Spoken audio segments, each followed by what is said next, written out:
और एक ब्रज की सत्य घटना सुनाता हूं कि घर की आपका जो अर्चा अवतार है वो आपसे बात कैसे कर सकता है। एक समय की बात है, श्री गिरिराज जी महाराज के मंदिर की व्यवस्था में एक नया चौकीदार रखा गया। बिल्कुल सत्य घटना है। और उसको सुबह बुलाया इंटरव्यू के लिए। तो हमारे ब्रज के जितने भी ठाकुर हैं ना, उन्हें संगीत बहुत पसंद है। राग भोग की अलग अलग प्रकार की सेवा, उठाने का अलग राग, सुलाने का अलग राग, भोजन प्रसादी के समय का अलग राग। तो श्री गिरिराज जी महाराज को सुबह राग भैरव सुनाकर जगाया जाता है।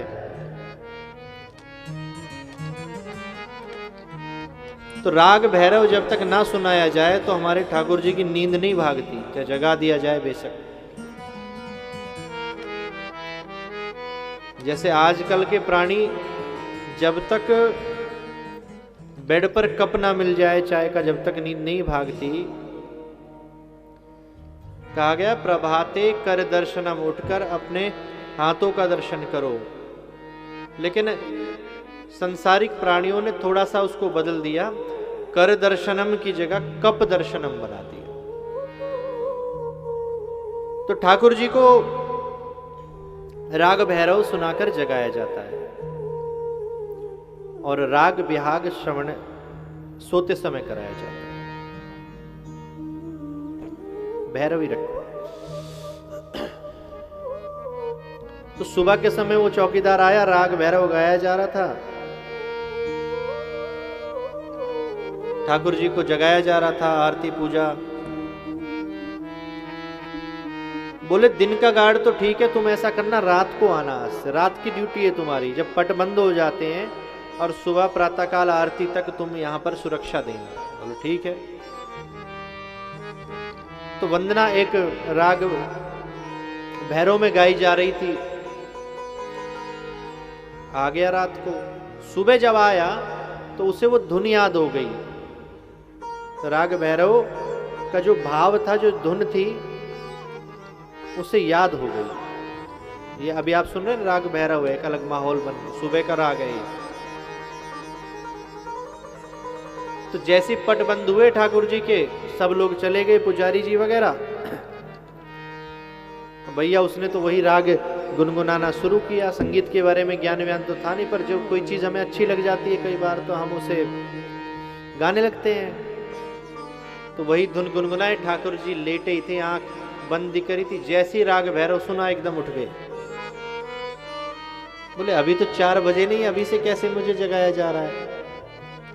बैठ गए, समय देखा, ये तो कोई और ही भक्त है। सोचा 10-5 मिनट गुनगुनाएगा, मैं सो जाऊंगा।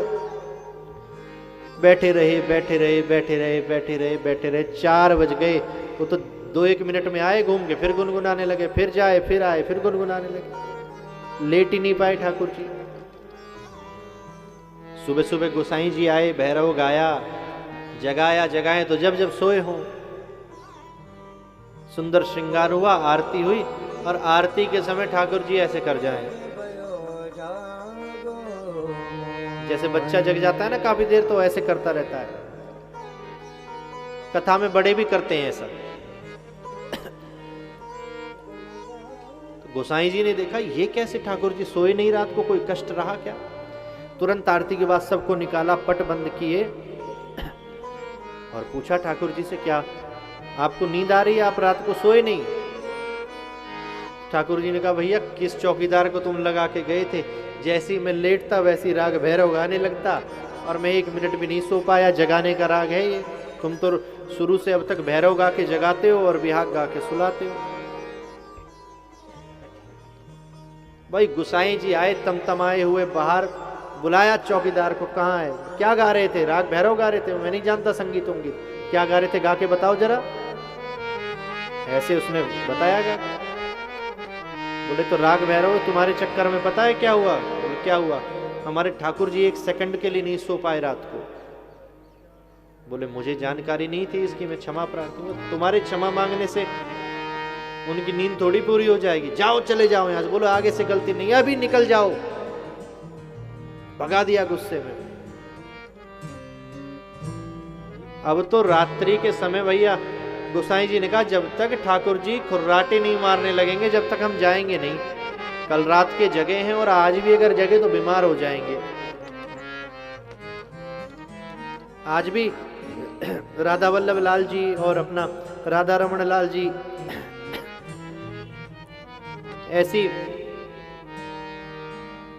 ऐसी शरारतें करने लगते हैं कभी कभी।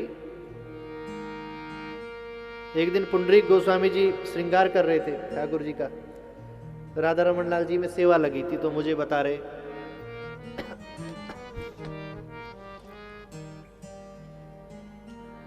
तो कहने लगे कि ड्रेस बिल्कुल नाप के बनी हुई थी और मैं धोती पहना हूं ठाकुर जी की, बार बार धोती जो है ऊंची हो जाए।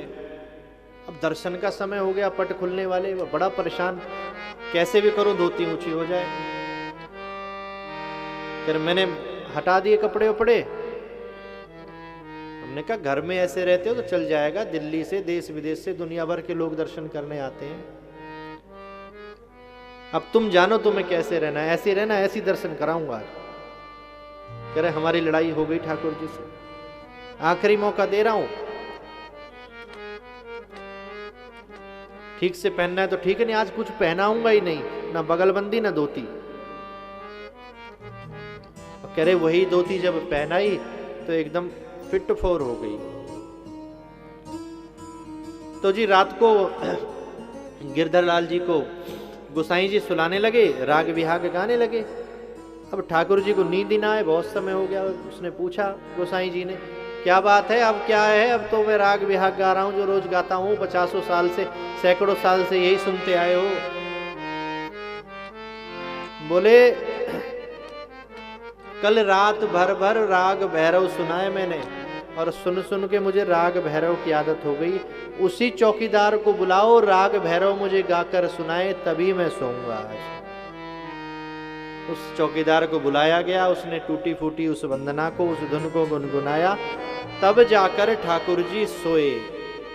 तो भगवान क्या ग्रहण करते? भाव।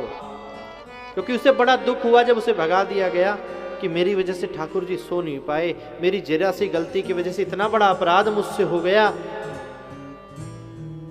और जब से ना उसने कुछ खाया ना कुछ पिया, एकदम पागल सा हो गया। तो ठाकुर जी उसके इस भाव को देख रहे थे, उसको बुलाया। तब से विहाग सुनकर उठाया जाता है और भैरव सुनकर सुलाया जाता है वहां ये राज्य में।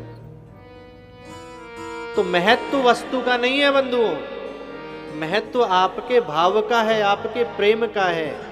और प्रेम और भाव सबरी जैसा, विदुर जैसा हो गया तो आपके घर के ठाकुर जी भी आपसे एक दिन बात करेंगे अवश्य। ये बात बिल्कुल 100% सही है। जब अपनी लीला संपन्न करके स्वधाम भगवान जाने लगे तो उद्धव जी ने पूछा ये प्रश्न भी कि पूरे लीला काल में सबसे सुंदर भोजन आपको कहां मिला? कहने लगे त्रेता में तो सबरी के बेर और द्वापर में विदुरानी के छिलके खाने में जो स्वाद आया वो बड़े बड़े राजा महाराजाओं के यहां मैंने जाकर भोजन किया, वहां पर स्वाद नहीं आया।